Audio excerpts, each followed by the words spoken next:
کرو میرا کچھ بگاڑ نہیں سکتے. کیوں؟ انی توکلت علی اللہ ربی و ربکم، میرا بھروسہ اللہ پر ہے، میرا اور تمہارا رب ہے. کائنات کے ہر مخلوق کی پیشانی اس کے ہاتھ میں ہے، کوئی کسی کا کچھ بگاڑ نہیں سکتا. قوم والوں نے نہیں سنا تو اللہ تعالیٰ 7 رات 8 دن تک ہواؤں کے ذریعے ان کو فنا کر دیا. اس کے بعد قوم سمود آئی، ان کے پیغمبر صالح علیہ السلام تھے، انہوں نے اپنے قوم کو توحید کا پیغام پہنچایا. قوم والوں نے انکار کیا، نشانی کا مطالبہ کیا. ان کی نشانی کیا تھی؟ چٹان سے اونٹنی نکلے اور بچہ دیں. ویسے ہی اونٹنی آئی، بچہ دی، مگر ایمان نہیں لائے. اونٹنی کو انہوں نے کاٹ دیا. تو صالح علیہ السلام نے کہا 3 دن تک اپنے گھروں کے اندر فائدہ اٹھا لو، 94 دن عذاب آئے گا. عذاب کیا تھی؟ ایک چیخ آئی، تمام کے تمام مر گئے. تو اللہ تعالیٰ قوم سمود کے بارے میں یہ خصوصیت کے ساتھ بتاتے ہیں. قوم والوں نے صالح علیہ السلام سے یہ کہا، ہم جس چیز کی عبادت کرتے تھے ہمارے باپ دادا اسی چیز کی عبادت کرتے تھے، کیا تم ہمارے باپ دادا کی عبادت کو چھوڑنے کا حکم دیتے ہو؟ وہیں سے شروع ہوا قوم سمود کے ساتھ. وہ لوگ اپنے باپ دادا کے دین پر تھے. یہی حوالہ دے کر صالح علیہ السلام سے کہا ہم اپنے باپ دادا کے دین کو چھوڑنے والے نہیں ہیں. تو اللہ تعالیٰ انہیں چیخ کے ذریعے دنیا سے ختم کر دیا. اس کے بعد اللہ تعالیٰ نے ابراہیم علیہ السلام کا واقعہ بیان کیا. اللہ کے فرشتے ان کے گھر جاتے ہیں مہمان بن کے. ان کی بیوی حضرت سارہ رضی اللہ تعالیٰ عنہ ہوتی ہے. ان کے گھر جاتے ہیں. ابراہیم علیہ السلام ان کو نہیں پہچانتے ہیں کیونکہ فرشتے انسان کی شکل میں آئے تھے. سلام کیے، ابراہیم علیہ السلام نے سلام کا جواب دیا. فوراً گئے مہمانوں کے لیے انہوں نے بھنا ہوا گوشت لا کے پیش کیا. انہوں نے دیکھا کہ وہ نہیں کھاتے ہیں، ڈر گئے. اللہ کے فرشتوں نے کہا کہ ہم اللہ کے فرشتے ہیں، ہم نہیں کھاتے، کھانا پینا ہمارے لیے زیبا نہیں دیتا، ہم کھانے پینے کے محتاج نہیں ہیں. اس کے بعد انہوں نے کہا اللہ تعالیٰ آپ کو ایک لڑکے کی بشارت دیتا ہے، اس کا نام اسحاق ہے. پھر اللہ تعالیٰ ان کے بیٹے کا بھی آپ کے پاس ایک خوشخبری دیتا ہے، ان کے بیٹے یعقوب ہوں گے. ان کی بیوی حضرت سارہ کھڑی ہوتی ہیں اور کہتی ہیں یہ ناممکن ہے، میں بوڑھی عورت ہوں، میرا شوہر کیا ہے بوڑھا ہے، ہمارے یہاں بچے کیسا ہو سکتا ہے؟ اللہ کے فرشتوں نے کہا کیا تم اللہ کے حکم پر تعجب کرتی ہو؟ یقین ہو گیا. اس کے بعد اللہ کے فرشتوں نے کہا ہم تمہارے بھتیجے لوط کے قوم پر عذاب دینے کے لیے جاتے ہیں. ابراہیم علیہ السلام نے کہا میرا بھتیجا ہے، اسے تم نہیں بچاؤ گے؟ تو اللہ کے فرشتوں نے کہا کہ ہم بچا لیں گے. قوم لوط کیا ہے؟ برائی کے اندر، بے حیائی کے اندر ملوث تھیں، اپنی خواہشات مردوں سے کیا کرتی تھیں. اللہ کے فرشتے نوجوان مردوں کے شکل میں پہنچے. قوم والوں نے ان سے برائی کا ارادہ کیا. لوط علیہ السلام پریشان ہو گئے. اللہ کے فرشتوں نے کہا پریشان ہونے کی ضرورت نہیں، ہم اللہ کے فرشتے ہیں، ان کے اوپر اللہ کا عذاب لے کر آئے ہیں. قوم والوں نے نہیں سنا تو اللہ تعالیٰ ان کے اوپر پتھروں کی بارش سے دنیا سے انہیں ختم کر دیا. اس کے بعد اللہ تعالیٰ نے فرعون کا ذکر کیا. فرعون نافرمان تھا، سرکش تھا. اللہ تعالیٰ کہتے ہیں جہنم میں وہ پہلے جائے گا، اس کے پیچھے اس کی ساری قوم جائے گی. تو اللہ تعالیٰ خصوصیت کے ساتھ یہ ذکر کرتے ہیں جہنم میں وہ جائے گا اور اپنے پیچھے اپنے سارے لشکر کو اور اپنی فوج کو لے کر جائے گا. تو اللہ تعالیٰ کہتے ہیں جہنم میں اس کا جانا کتنا برا ہے، جہنم میں جننا اس کا کتنا برا ہے. سورت کے آخر میں اللہ تعالیٰ یہ کہتے ہیں جو لوگ جنت میں جائیں گے ہمیشہ رہیں گے، وہاں سے نکلنا نہیں ہے، اور جو لوگ جہنم میں جائیں گے جہنم میں ہمیشہ رہیں گے.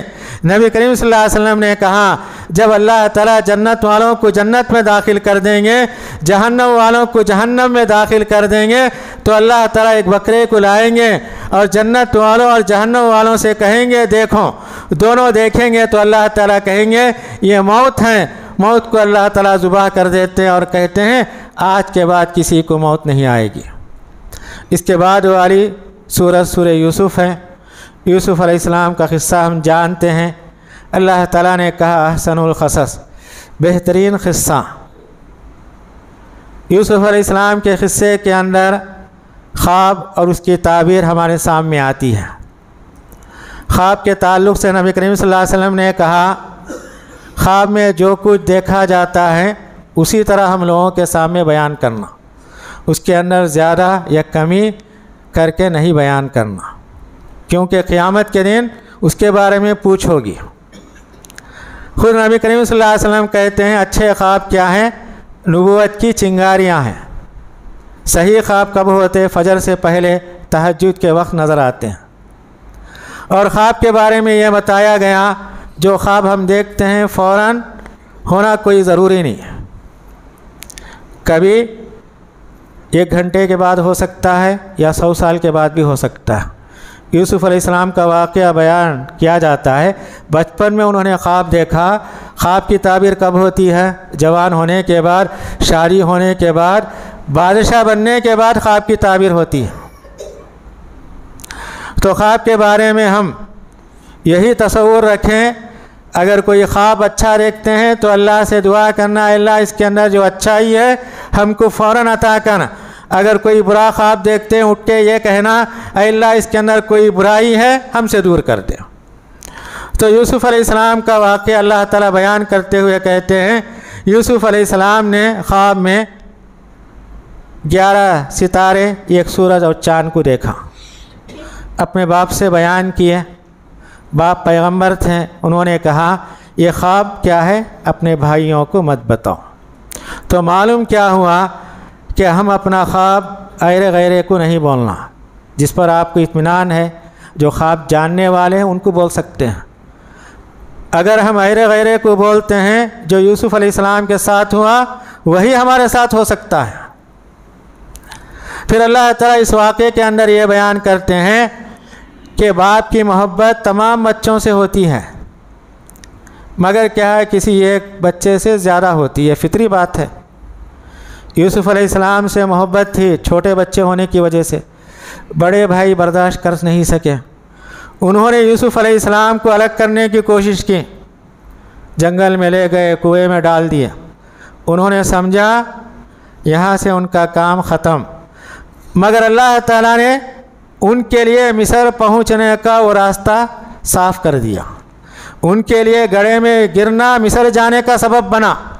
بھائیوں نے یہ خیال کیا گڑھے میں ڈال کر، کنویں میں ڈال کر ہم نے اپنا فرض ادا کر دیا، ان سے ہماری دوستی ختم ہو گئی، ہمارا تعلق ختم ہو گیا، مگر اللہ تعالیٰ نے ان کے لیے مصر جانے کا، بادشاہ بننے کا راستہ ان کے لیے کھول دیا۔ اور اللہ تعالیٰ کہتے ہیں جب وہ کنویں سے نکلے، قافلے والوں نے ان کو خیری بنا کر مصر کے بازار لے گئے۔ تو اللہ تعالیٰ کہتے ہیں مصر کے بازار میں ان کو بیچا گیا معمولی قیمت پر،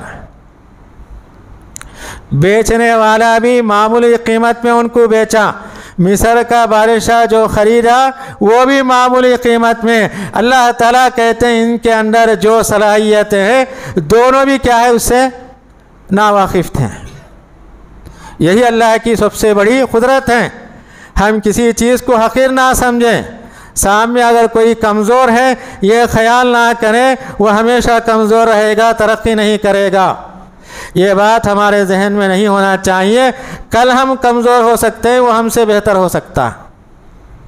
یہی واقعہ یوسف علیہ السلام کے بارے میں بتایا جاتا ہے، مصر کے بازار میں بیچا گیا، بیچنے والا کم قیمت میں بیچا، لینے والا بھی کم قیمت میں لیا۔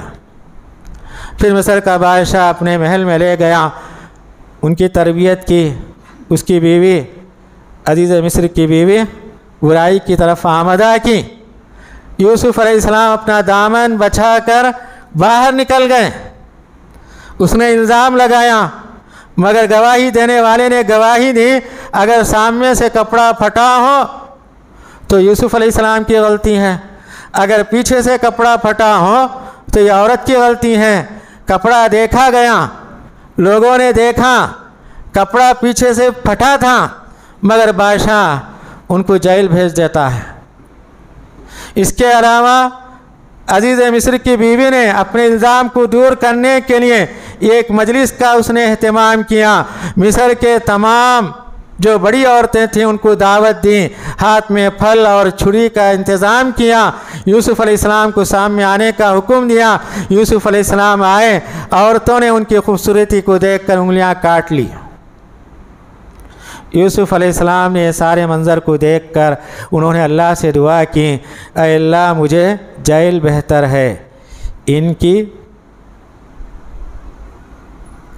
کی جو نظر ہے اس سے بچنے کے لیے میری زندگی جیل میں بہتر ہے۔ اللہ تعالیٰ کہتے ہیں انہوں نے جیل میں رہنا پسند کیا۔ آج دنیا میں جیل میں کون جاتے ہیں؟ جو برائی کر کے، نافرمانی کر کے جیل میں جاتے ہیں، مگر یوسف علیہ السلام اپنے آپ کو اپنی زندگی کی حفاظت کے لیے وہ جیل میں جانا پسند کیا، وہ بھی جیل کے اندر 7 سال رہے۔ یہ اللہ نے واقعہ بیان کیا۔ جیل میں گئے، ان کے ساتھ 2 ساتھی تھے، 2 ساتھیوں کا خواب انہوں نے سنا۔